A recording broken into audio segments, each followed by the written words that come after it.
Previously, Adria introduced the group to some more of her friends, Minho and Key, and they joined them beside the bonfire.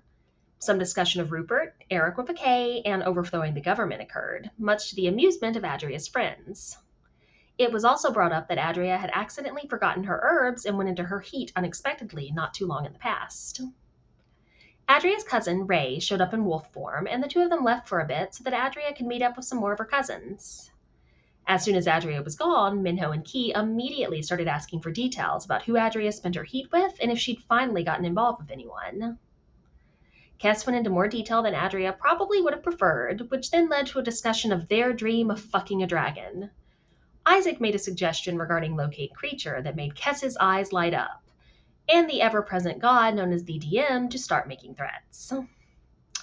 Several comments about Ren being a demigod also occurred, leading to some curiosity on the part of Minho. The group noticed people throwing slips of paper into the fire. It was explained that there was a tradition to write something you wanted to get rid of on a piece of paper and burn it, as a way of starting the new year with a fresh start. Most of the group did so, although Zarakir didn't write anything down, and while Kess started to do so, they stopped and claimed to not really have anything to write.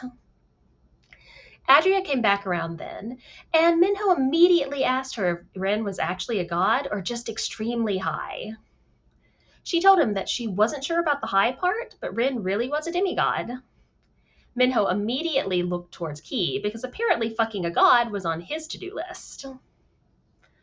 Once it became clear that Ren wasn't particularly interested, at least not just then, Minho eventually stopped staring dreamily at him. He and Key started making out on the blanket soon afterwards. Kess left to go find another orgy. Once they were out of sight of the others, though, they tossed the piece of paper they'd been writing on earlier in the bonfire and made a cryptic comment of it wasn't a fluke, so I need to do better. Meanwhile, a drunk Isaac had become introspective and asked the others if they thought they'd still be together in a year. That led to a conversation about the future, until Isaac wandered off to find the man he'd spent most of the previous night talking to and then making out with, in an attempt to get laid. Since it was obviously his first time, they waited until the next morning when he was a bit more sober. Adria had a talk with Key about the pros and cons of having sex with Mingy again.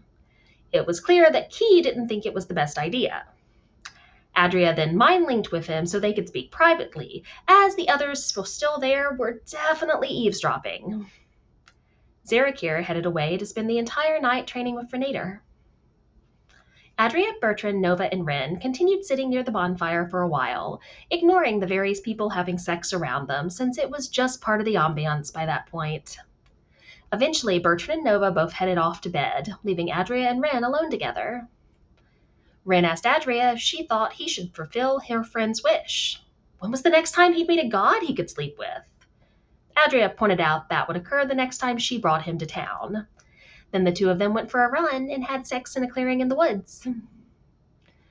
Back in the cottage, Nova almost went to Talio's room to check on her, but he didn't. Then he almost went to his room, but he didn't.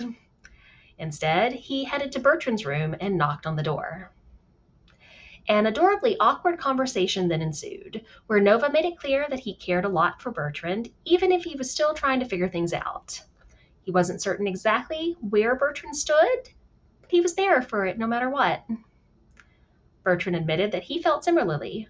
He wasn't quite certain how things were either, since he was just as inexperienced as Nova, but he knew that it wasn't something casual. Everything had changed back on the Isles in lots of different ways. Nova was part of it.